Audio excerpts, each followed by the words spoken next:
Good day, everybody. Welcome to the Inverted Orthodoxy podcast. I am Blake, and sitting here with Pastor Kyle and Doug, and ready to answer your questions, take you on an adventure, and maybe Is this your give new you thing? some answers. Is this going to be your new intro? Yeah, I want to take people on an adventure. It's our intro. It's written in my notes. If you check the notes, This it is there. now what it's going to be. This is Every it. week Love it. we are promising an adventure. An adventure. So we are going to take people, All right. and we're Doesn't going say it's a fun help adventure. them understand. I just feel there's a lot of pressure now. You're wrecking my intro. I'm sorry, guys. Sorry, Blake.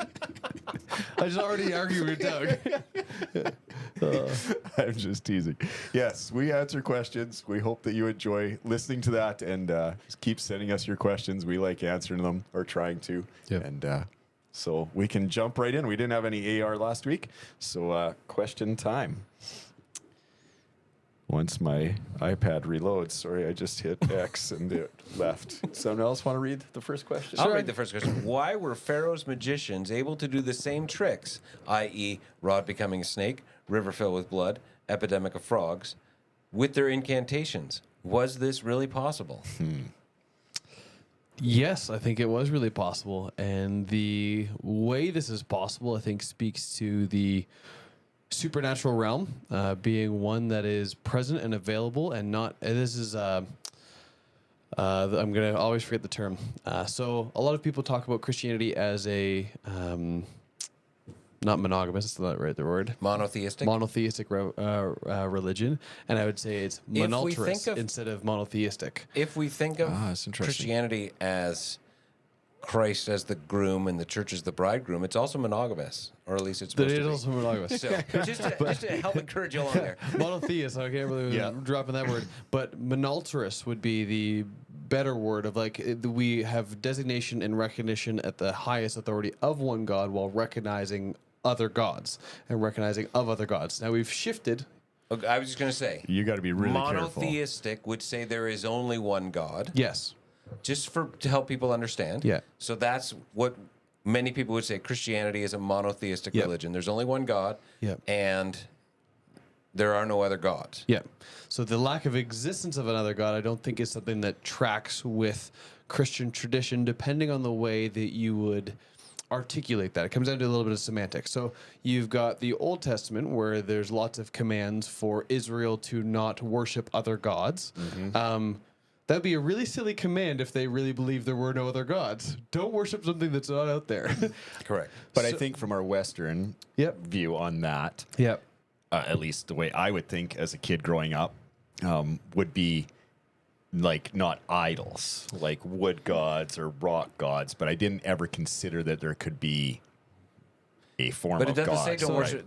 Idols is a different thing. Yeah, Totally. And Yes, I idols agree with in the that. Old Testament thinking were just a representation of the real being that would be behind this. Right. Right? Yes. And so that's their view.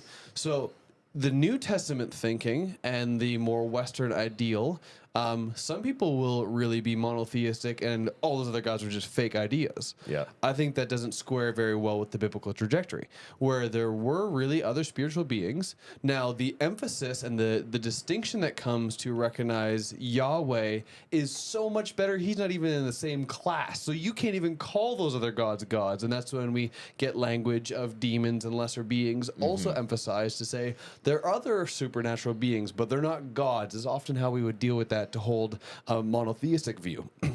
Monalterous view would say we recognize there are other gods. They're not even in the same category. Comparison, not quite perfect, but like LeBron James totally plays in the same league as somebody else. Yeah. He's not on the same level. Right.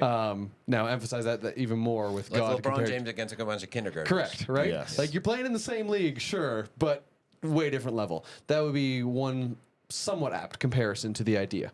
So the recognition of this happening is there are other spiritual powers. There are ways to access that through other religions, through other practices, through other forms of magic, whatever, that tap into that realm. just because they can be done so doesn't mean A, it's the best way to do so, or B, that makes them equal and on the same part. And so for Pharaoh's magicians to be able to do all those things was reminiscent and recognition that there are other strong and powerful supernatural forces, and the distinction comes in, Yahweh puts up with all those other 9 going. And then the only one who has power over life, the creation and begetting of life as well, as indicated through this final one, is the taking of the firstborn. Nobody could replicate that. There's a few different plagues, Right. But yes, the life is the big one. I think the light and dark, that's one that the magicians couldn't replicate. Yeah, I can't remember. that There's makes a sense. couple more. But yes, it's definitely this differentiation between Yahweh and the other gods, right? Yeah. And so the recognition that there is there's a supernatural realm, but our God's not operating on the same level. Yeah. So an interesting thing to recognize is that the 10 plagues are not just, some random things that God decided, 10 what? cool party tricks that God had. Yeah, Moses, I'm going to give you 10 really cool things, and there's just random things. But the 10 plagues were designed to show Pharaoh Yahweh's superiority over the Egyptian gods. Because the 10 plagues, all what they did was basically defanged the Egyptian gods, and again, as you say, proved that Yahweh is so much greater than all of your gods. So yes, we have come into we all have grown up, if we've grown up in the church, with a very monotheistic worldview. There is only God. That is not the way the Bible presents itself. Certainly not the Old Testament, and some of the New Testament as well, where Paul talks, I want to say it's in Corinthians, but I could be wrong, about some of these ideas. And yes, we would now say, well, they're not gods, they're demons. But we would still recognize a spiritual power there. And so you go back 2,000 years to the early church, you go back beyond that into the ancient history of the Hebrew people. They didn't get so caught up in the semantics. These are gods, these are the spiritual beings. And Yahweh is our God, and he is the greatest of gods, like you say, above and beyond all the other ones. And that is what the story of the Exodus is.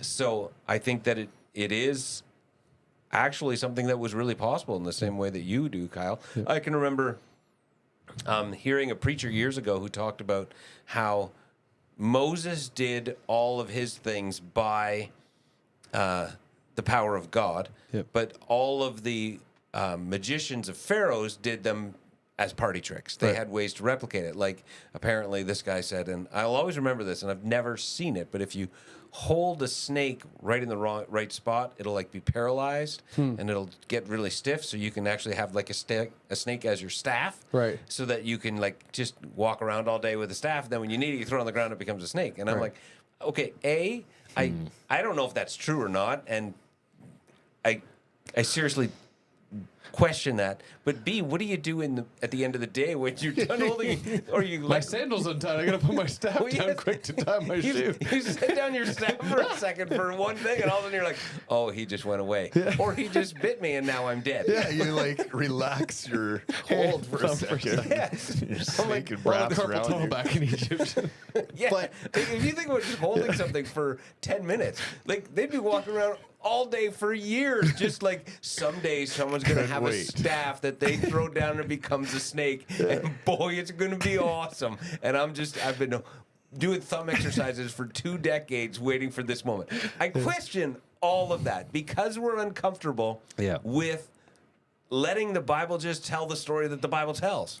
Whether we want to call them other gods, as the Old Testament certainly looked at them, or whether we want to call them spiritual beings, there is a reality that is spiritual that oftentimes in the West we're not really willing to consider. And I think in some ways we're not even really willing to consider it in our own faith. Because for some people, Christianity is more just a worldview and a paradigm than an actual relationship with a spiritual God by the Holy Spirit who dwells within our hearts. And there's a lot of reasons for that as well, like other than just our hard heart, not wanting to accept Christ and surrendering under him. But we live in a scientific age, right? Since Enlightenment and all these things where we've been told the supernatural we laugh at tribal things or things we see in other parts of the world where they, have superstitions or they believe in these gods. We're like, that's not real. And even, you watch the History Channel and documentaries on TV, they're even trying to prove that, the miracles or the things we have happen in the Bible weren't that way. They're not, a supernatural thing either, that there's always some, way that happened and we can prove it and it happened this way. Yep. So if you come to the Bible or these stories with that mindset, which is just a normal worldview, and then you're told that God does these miracles, you might be able to let yourself go, okay, if there's a God, he can do it. But then, yes, to allow yourself to believe that there might be other gods or more supernatural stuff like that, you really have to stretch your mind from the worldview that most of us grew up in, right? Yep. We don't have, to borrow a phrase, I want to say of C.S. Lewis that I was talking to a friend about recently, an enchanted worldview. We don't live in an enchanted world. We live in a scientific world. And because of that, there's just a bunch of things that we just don't even realize that we don't even think about. I think about Jesus healing at the pool of Siloam. Right? And like, just listen, forget the Jesus miracle part. I want to just talk about the first part, that there's this pool in Jerusalem. And every once in a while, we believe that an angel steps out of heaven and stirs the water, and the first one in gets healed. Yeah. Time out before we even get to Jesus. We're like, what are you talking about? Yep. And I look at that and I'm like, the only way that is a thing is if that water occasionally gets stirred, and occasionally people come out of it healed. Mm-hmm. Like, people are not spending 20, 30 years sitting beside a pool when there's never been proof of that, when it's never happened. Yeah. But they, in Scripture, at that time that the story's written, they had this enchanted worldview, and they'd be like, okay, there's this pool that occasionally an angel stirs the water, and when that happens, you get healed. Absolutely, I accept that. Yeah. And we don't accept that. No. If somebody told us that, we'd be like, you are crazy. Yeah. Yep. Yeah. True enough. Cool. All right. So we got that one? Think so. Yes. That happened. All right. Well, okay, but hang on. We believe that it happened. Yes. Okay. True enough. Right? The Bible does not tell us how they did it. Mm-hmm. It just says by their gods, which would have been their worldview. Mm-hmm. So we just need to recognize the Bible doesn't go into a great explanation of how they did it. Mm-hmm. It just says they were able to do it by their God's power. Mm-hmm. Maybe some of them had snakes held tightly. Yeah. And some of them were using other meats. So, and I'm not saying I Dissolved espouse frogs the that snakes they put in their waters. because I remember hearing that years ago and having the same thought. What do you do at the end of the day with your snake? Like, I'm just, shoot. Like, every morning it's a battle. The battle begins. How long can you hold the snake paralyzed before the snake no longer can, like, slither? Like, Well, you after think a if few you were days- like laying stiff for like a whole day and someone threw you on the floor, your first thing wouldn't be to start slithering away. How long till the snake dies? Like, the snake's ever eating. You just put it in a cage and feed it at night before you pick it up for the next day's journey. So, This podcast brought to you by Samuel's Snake Rod Shack. Snake Emporium. All right. Next question. Do you think subjectivity is a good thing and needed in Christianity? Was just thinking of moral relativism, and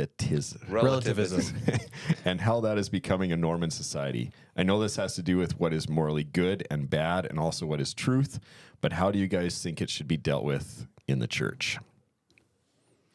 This is a good question. And I think that it is really hard to provide a blanket answer to this because I think there are spots and there are times when the moral relativism that is becoming a norm in society is a good thing. And there are spots and there are times when I think it's definitely a bad thing. I think that there are just some situations that we recognize where it's hard to have. There are very few universal laws, and there are much fewer universal laws than sometimes are presented in the church. In the church, it's like, this is what it always is and how it always will be. Yep. And sometimes that's just not the case. So 2 days ago, No, yesterday I had I was parked somewhere. Somebody came along and put a sticker on my car windshield on how to get to heaven. Right. And it was just, sincerely pray this prayer and just a brief sinner's prayer. Yeah. And then a website on the bottom. And I went, I need to check out this website. Of course you did. And so I went and checked out the website. And one of the first articles on the top of the website was an article about how the delusion of mental health issues, how mental health issues are not really a thing because they're not in the Bible. Yeah. And I'm like, stop it. Yeah. Like, I'm not saying that there can't be a spiritual root behind some of the things that we deal with. And I'm not saying that there can't even be some of the stress and anxiety and things we wrestle with can be the result of the sin in our own life. But to then make this absolute claim that there's no such thing as mental health issues, I just go, surely you can see there has to be a more nuanced view than that. Science has shown us that there are times that people are wrestling with chemical imbalances in their brain that are literally affecting how they live. And there are people who struggle with things that are not always just even physiological, but that are real and legitimate. And so I think that there's a time where we have to go, okay, there is some nuance to some of the things that we have presented arbitrarily as either always yes or always no. Yep. While at the same time recognizing there are some other things that we want to hold on to and say there is a yes and a no. Yep. I think there's lots of things to say on this one, and it's a really important question. I think it seems as though at times we're stepping into subjectivity as a result of our culture, and I would say that's not the case from my view. I think Christianity has long held a beautiful recognition of our faith and our text and our God are bigger than we can understand, and so there has been room for a multiplicity of views that have been able to be discussed. And then we fight and search for unity in the midst of that. But I think culturally, right now, the culture is shifting away from where the church is at. And I feel like since the Enlightenment, we've got the idea culturally, we can get answers to everything. And everything can be discoverable, and we're going to have the right answers. Yes. And now we're living in a postmodern world, is the term that's often used around it, of, okay, maybe not everything's black and white and as scientific as we thought it could be, especially around ideas of morality and truth.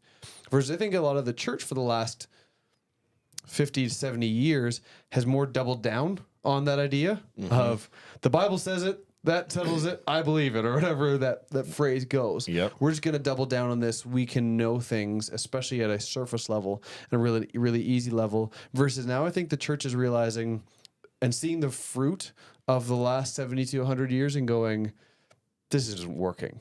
The idea of just trying to buckle down and force people to do this, and especially as cultural conversations get around, we have a wider exposure than just in our church communities. You said this last 7,200 years. 70 to 100 years, sorry. Oh, sorry. I was like, what happened 7,200 years ago then? Don't you remember that big event that we 70 all to know? 100 years. Okay, like thank you. Evangelicalism's kind of roots. And I'm with you now. Yeah. I heard it differently. It's even pre-creation, right, Kyle? Yeah. Anyways, but jumping all this, so I think Christianity too is facing its own really big shift right now. I was having a conversation a few weeks ago with somebody about denominationalism and how that doesn't seem to be a very helpful set of terms anymore. Our Pentecostal church here would be a very bad example of another Pentecostal church down the road, as a result of, I think, the exposure to more and more information too. So the church is going through and forced into this idea of a conversation hand in hand with scientific discovery, psychological discovery, other research, other denominations being able to converse more openly than ever before. And so it seems as though we're being thrust into this new modern just subjectivity to all of our truth, instead of actually these conversations were going on in distinct and unique pockets, and we're finally as a church being able to talk about some of them as a really good thing. I think there's a lot of hope in it for the harms that have been done with a lack of ability to talk about these things. I'm really thankful seeing some movements where churches are able to discuss across theological lines. I know those are not always how it's represented, but I think those are happening, and we're coming to some really good places as a result of it. But it frees then. I've seen a lot of sad stories, I guess really the only way I can put it, of people leaving the faith. I remember a number of years ago, the one that really bothered me was a worship leader from Hillsong at some point that left his faith. Yes. And listed like all these reasons, because I can't believe in this kind of God anymore, and I can't believe in this kind of God anymore, and I can't believe in this kind of God anymore. And I read through that and I went, I don't believe in that God either. Yeah. And it was a lack of exposure to wider Christian thinking that actually caused him to go, I don't fit in this peg anymore, so I'm gone. I can't fit. And so I think the ability to talk about a wider church tradition has actually created more space. And I have a lot of hope for this movement that's happening to be able to discuss these things. Now, on the opposite side, we do have some grounding. And that's the beauty of our creeds and historic Christian teaching. We're not restarting every generation. We are accessing and standing on the shoulders of giants, as I've often taken that phrase and used it. We are getting to continue on the conversation that God has been at work in his church for a long time.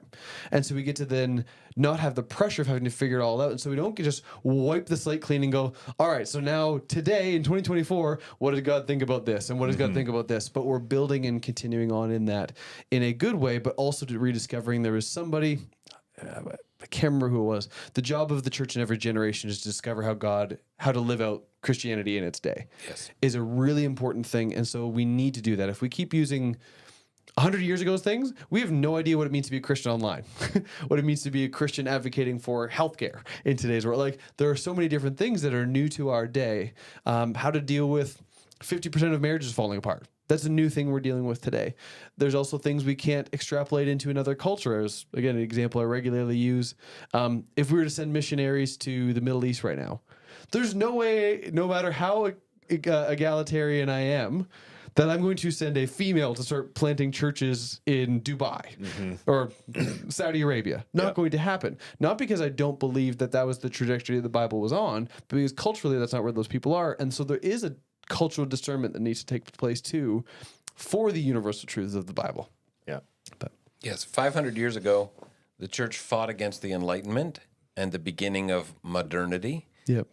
To the point that they burned people at the stake and all that sort of stuff. And 500 years later, the church is resisting everybody who wants to move into postmodernity and telling everybody, no, this is the way that it is. There is no nuance and there is no enchanted world. And it's just so funny. Yep. And it's not a church issue, it's a human issue. Yes. Is that we resist change. Yep. And we especially resist change that is thrust upon us that was not our own choosing. Yep. We have a hard enough time with change that is our own, Yep. much less change that we feel has been thrust upon us. Yep. So 500 years ago, you have this Enlightenment begins and the church doing everything in its power to maintain and resist modernity. Yep. And 500 years later, you have the church, different branches of the church, but still the church and pockets of the church that are doing everything they can to say postmodernity is basically the straight out of hell, and you need to resist it with all that you can because it will just take you to hell. Totally.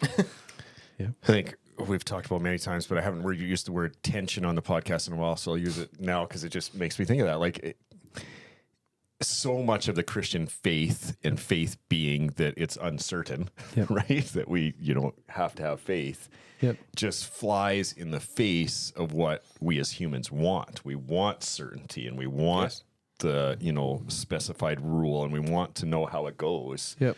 And yet the Jesus of the Bible invites his disciples and his believers into this tension of like, life is always going to be against what you naturally are going to want, right? This Christian faith seems to be opposite always. And the certainty that we crave is not there. And so, yes, we have, churches or however you want to say it that are fighting for this certainty and don't want the tension, but it's just not the reality of living the Christian faith, right? So, it's not the reality of life, not even Christian life. That's it's totally not the true, reality of life. We want certainty, and we all crave certainty. But none of us are ever going to have it. And the beauty of that then is that I get to walk with Jesus in the uncertainty. That I'm not left alone in this fearful state, which, as you say, the churches, fight against or try and hold fast to something. It's out of fear all the time, right? Like when I hear the word subjectivity, I'm like, hang on, right? Like we know our Bible's back to that, and we know what it is. And if you crack that open a little bit, Yeah. then such as the Hillsong pastor we just talked of, people do lose their faith because they're like, Yeah. what? Yeah. But yeah, if we present a more true gospel, which is that this is uncertain and built on faith, Yeah. I think then there's room for, hearing other people's opinions and maybe going, okay, Yep. like it might not be exactly what I think or what I want to believe, but it doesn't wreck my faith. It doesn't kick the feet out from underneath it kind of thing. Yeah. Yeah. So yeah, I think that, and then there's the opposite side of the coin that also is happening. And watching this take place, more of like a smorgasbord Christianity, Totally, yeah. in and amongst even like a smorgasbord spirituality of like, I like Jesus and like these things and gonna pick and choose these doctrines that I like. And so how to deal with this, I think, has to recognize that Jesus just didn't give us himself, and then the Holy Spirit just didn't give us a scripture, but what has been given to us is a church, like to have other people to do this conversation with.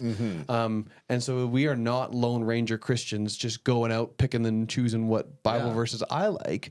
But the idea of relativism of all truth is the same is not the case. And again, to have these conversations with communities of believers, I think there is a deeper and deeper just heart for me to really call people to church more, just as much as Christianity. We're reading Henry Now and again, somebody who just beautifully talks about that, or Dietrich Bonhoeffer's Life Together. I know you've read that one too, of like this need to be in community with other people as we discover these truths, and the tensions that we hold in discovering and walking and struggling with these together is really important. Versus just a Lone Ranger, I'm going to pick whatever, because you can Google support for fic and whatever, fill in the blank on whatever subject you want, versus about why I know there's churches that don't believe you should use instruments in worship. Right. Reason why we've watched videos on that too, because you can find support for all this stuff. Absolutely, you can. And so the idea of then just everything being subjective also is a danger, the opposite pitfall, right? So we need it. People were literally at one point killing each other over means of baptism. Yeah. Infant baptism versus adult and believers baptism, they literally kill each other over it. Okay, we need to have some nuance to that conversation. But if we just throw everything out and go, whatever baptism works and doesn't matter which way you get dunked, we'll sprinkle you with Coke and like whatever way, like I don't know, the opposite side, to go so far and say there's no such thing as is there churches doing that? Because that would be interesting. Coke is just flavored water. Exactly, that's true. But We don't have any water. The argument that Jesus used wine because there's no water to drink. We need to baptize in Coke now. He didn't baptize them in wine, though. No, that's true. But getting to the idea of like there also is a grounding that we have in one another, in our creeds, in the community of the church, in the history of the church, as God's Spirit has been moving. Like there's a value to calling back to that, and so I think how we do this is doing it carefully and slowly, and so there's levels of authority we want to recognize. We've said it many times here. The greatest thing about the Protestant Reformation was it put a Bible in everybody's hands, and the worst thing is it put a Bible in everybody's hands. And all of a sudden, we're coming and throwing out verses twisted beyond recognition to be able to say, "But I like this, and this is how I believe it," versus a level of.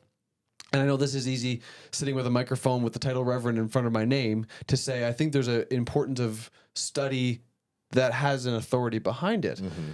But I really think that has to be true. Like, I don't just go to Joe Blow on Instagram to tell me health advice in comparison to somebody who has a doctorate, because there's a level of study you've put behind the authority that you're talking about. And so I think there's people that have been placed in practice and study, and we observe not just their level of education, but I think the fruit of the life of following Jesus. And then we do that in community with one another, to listen with one another versus just, running solo. But just to push back on that a little bit, even among the people who are well educated in Scripture, there's disagreement.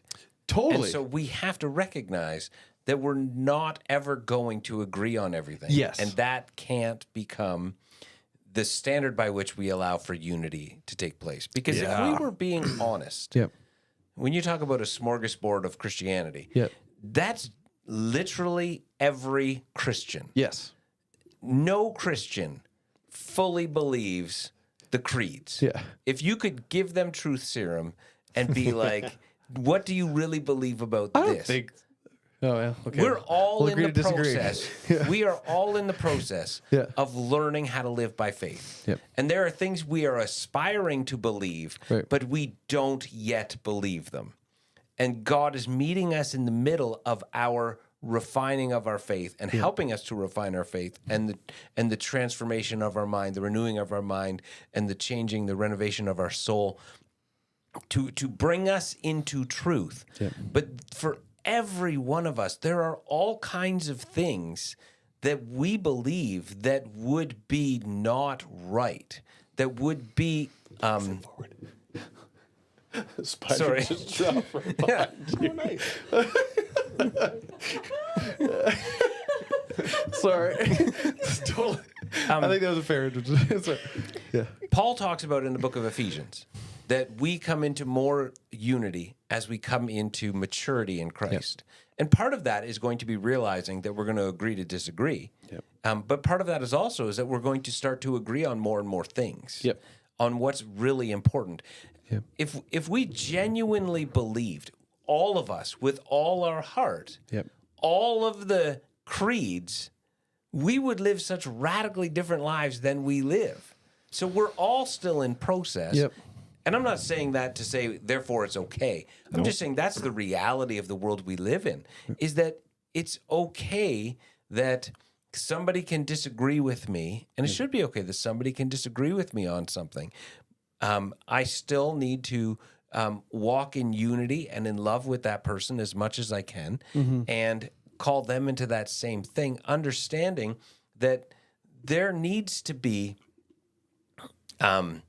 I think we have to have, if our theology hasn't changed in the last 10 years, are we really growing? And I don't mean that in the sense that, oh, I used to think Jesus was the Son of God who died for my sin. Now I think something else. That would be the wrong kind of growing.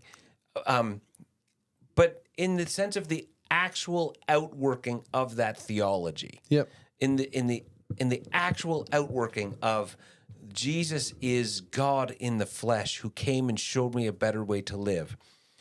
Okay, I believe that. But if I really, really believed that, would I get worried when something happens? Right. No. And this is what I'm saying. We're all still, and I think we have to just recognize the reality of the fact that while we are, all of us, there are some things we're already convinced of. But there are other things that we're clinging to, aspiring to believe, as God works in us to bring us to that faith. That's fair. I think you're painting the picture of like the truly and genuinely deeply believing and holding on to those truths. Absolutely, I agree. We all have more room to grow in our genuine belief and even just our out view of the world through those lenses. But I would say they're great foundational truths. Most of us would at least be able to affirm, I believe and would ascend that truth is accurate. Absolutely. To the creeds, and then it's the rest, secondary, tertiary things that we go, okay, the long form teaching I've got next week on creation. We can agree to disagree over 6-day versus theistic evolution and say there's some relativity or some subjectivity here to that secondary doctrine that we're able to deal with. Versus I would say that the creeds are those things we've historically said, those ones we're not going to fight over. Those are our base foundational things that we can, grow in depth of affirmation and outliving of. But it's the rest of those things that then we add some subjectivity to and say, okay, so how does a Christian think about the ideas of evolution or paying my taxes or healthcare, or whether I can drink, or whether I can drink? Like those are the things of the relativity. I would say is then the callback to, okay, we've got this foundation we agree on. Let's work out all these other things. I don't disagree, but what I'm saying is even among those foundational things, there are things in there that we are aspiring to believe that we haven't necessarily believed yet. Because if we believe James, our works demonstrate what we believe. Right? Fair. And so we can say Jesus is the one that, gave his life for my sins, that it's only through faith that I have relationship with God. Right? Through faith in Jesus Christ. But how many Christians still struggle with shame, still struggle with condemnation, still, wrestle with feeling like I have to come to God based on my own self-righteousness? Well, in reality, then, our works are showing that is still something I'm aspiring to believe. Yep. Even as I confess and I profess to believe it, I also recognize I'm still on a journey to the fulfillment of that belief. Yep. I agree with you there. I agree with that. Next question then. Hello. I was thinking about diversity in the church, have listened to some views about having churches that are designated for a specific group of people, like Chinese, Nigerian, Vietnamese, Ukrainian, and so on. But then we also deal with people saying that the church does not have cultural diversity within it. The church is supposed to be diverse, I believe. So can we say that the big C church is diverse with these different churches that have a specific leaning to a cultural group? With this view, I struggle with, because then are we still practicing segregation? Or does every church need to have diversity within it of every culture that is present within that specific church gathering? I know that is a lot of questions. Thanks that you're able to get to them even with 2 episodes. So they really think we're going to go long on this one. I think that we have to recognize, and I'm not saying this person doesn't, the difference between the church and the local expression of church. Yeah. The church is diverse. Yeah.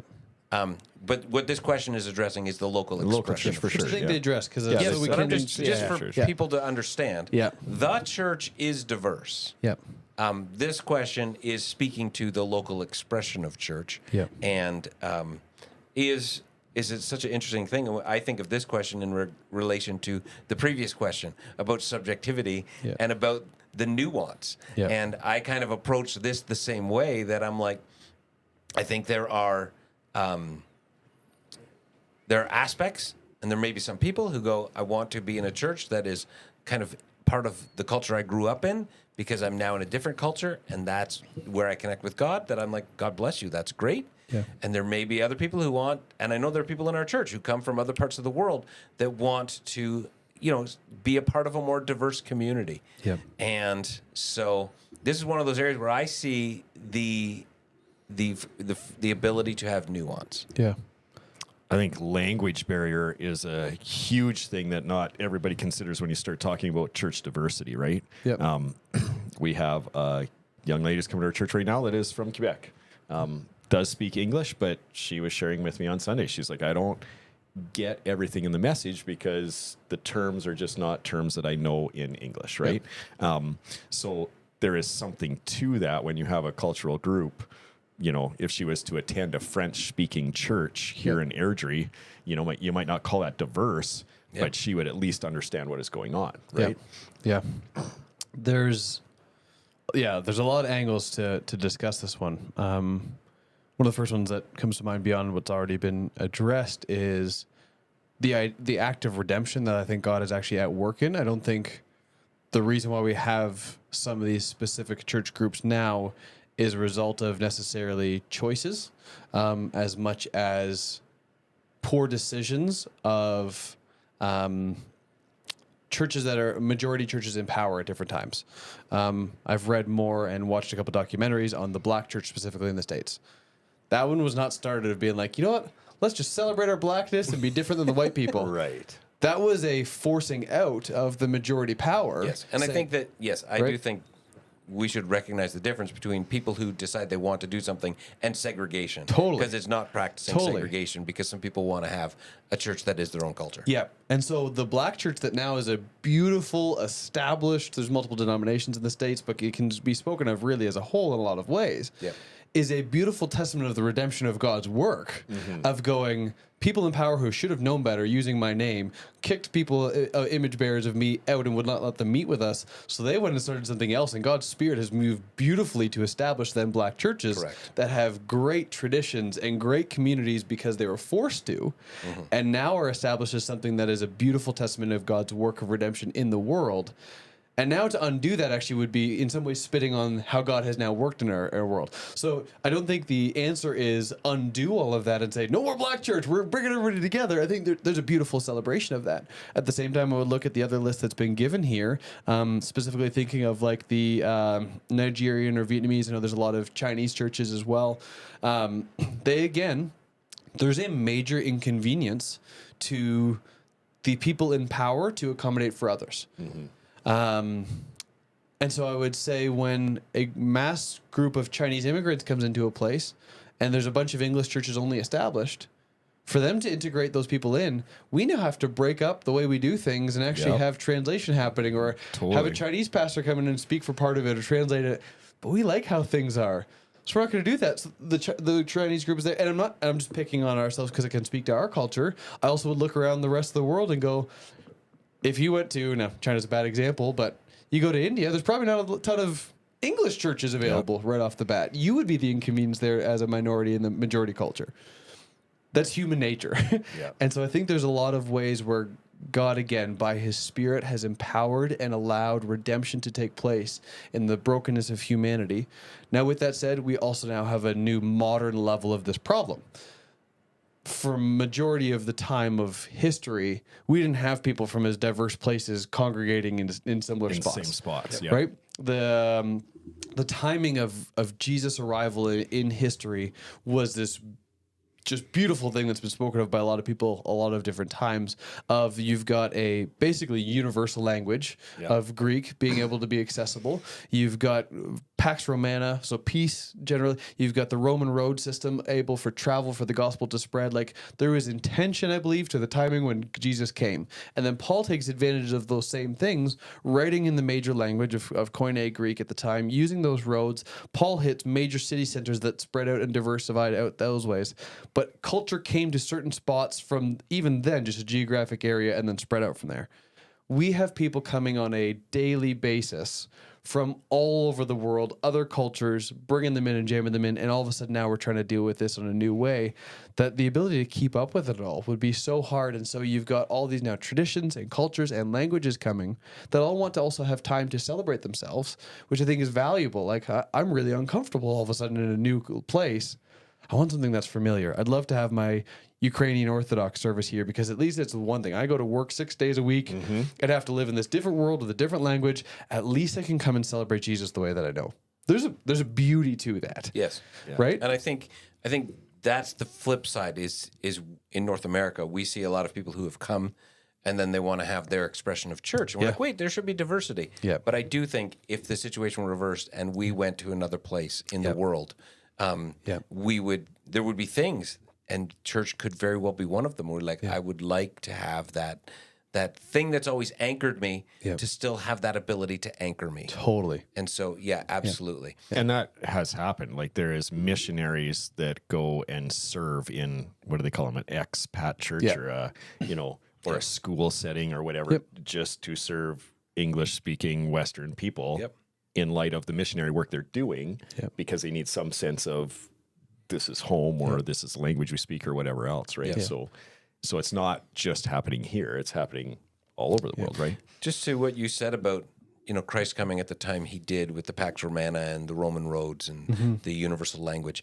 And, I've heard people who like, well, if God would have waited till now, they'd have the internet. But I look at that and I'm like, when I think of the large scope of the redemptive plan of God, I think that you see a reflection of God coming at the earliest time that he could, that would have had the greatest possible. And so you see the wisdom of God and the love of God. Because sure, if God waited 2,000 years, Jesus could have shown up now and he could have, gone on the internet and he could have, been around the world in 20 seconds. Right? But there's also this aspect of the love of God that is saying, as soon as I can, I want to do it. And that's a beautiful thing. But I think that we just need to, and I just want to hit it one more time. I really appreciate what you had to say, is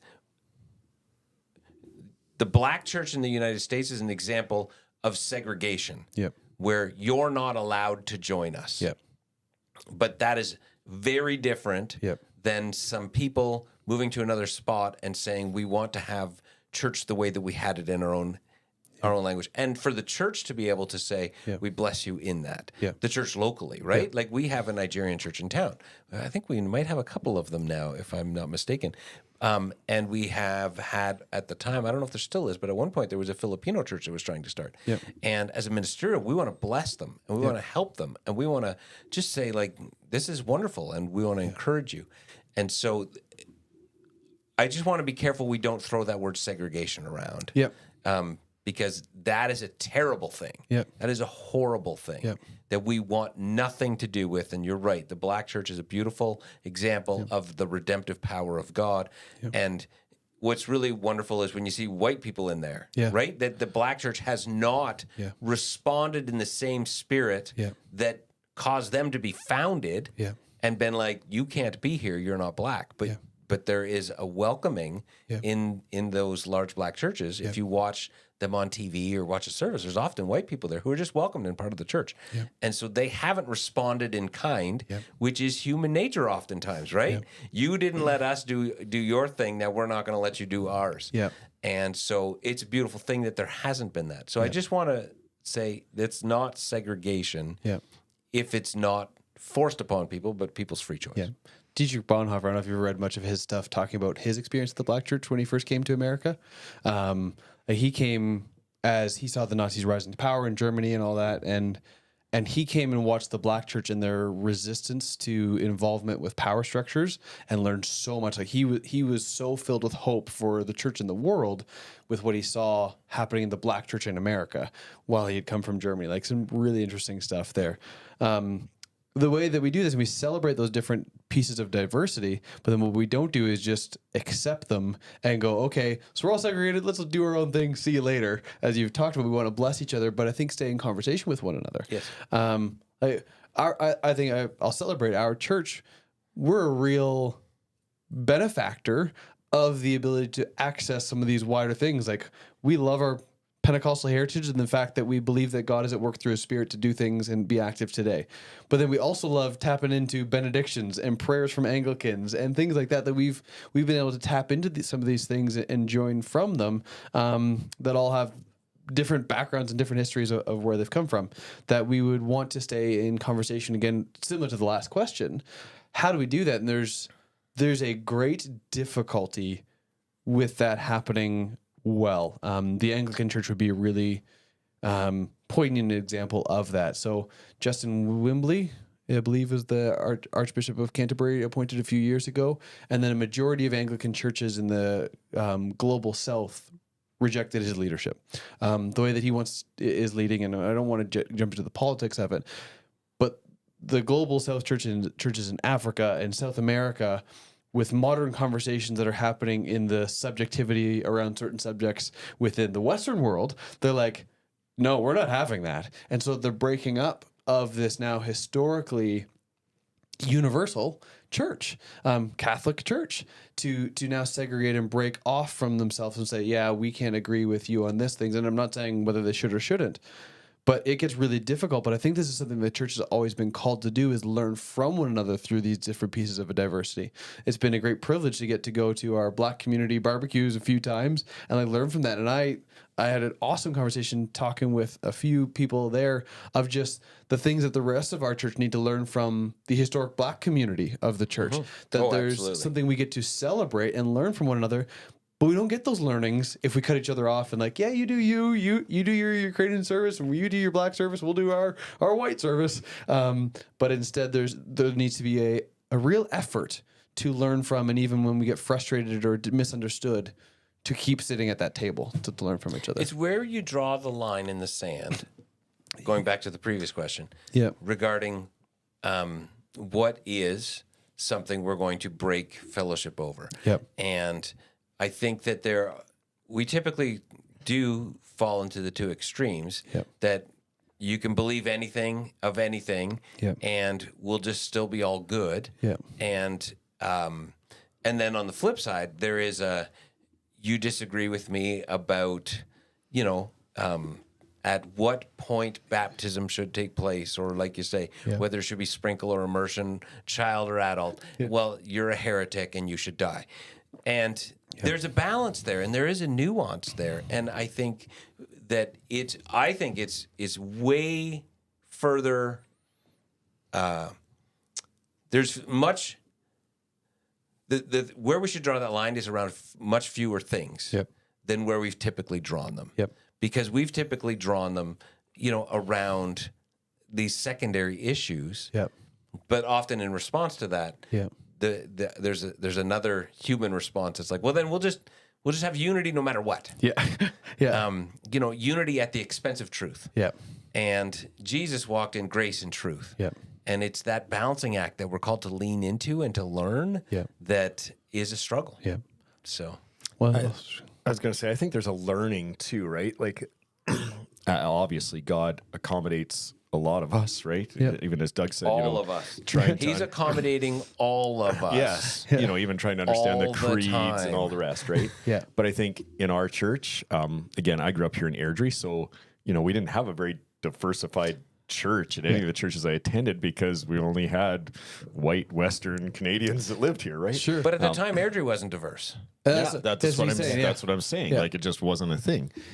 Now we have much diversity here, but even in wrestling through that in our own church, we're like, yes, we'd love it if everybody was unified and we all worked together and we were integrated in every way. Yeah. But we recognized and enabled the Black community to have barbecues and have their own thing because we were like, obviously they need something, right? Yeah. And if they're not integrated yet and we can't do this well, whereas we're figuring it out, we need something in the meantime. And I don't think there's anything wrong with that. And I think that is the growing together and understanding. Like I hope as we move forward as a church, we see that we get more unified and more integrated. But in the meantime, we need to be where we're at, right? I don't know that it'll ever be an either or. It'll always be a both and. Yes, like totally. I always think of the words of Eugene Peterson where he talked about we need to recognize the church will never be what it's called to be. Yeah. That is a goal we will constantly be aspiring to that we will never reach.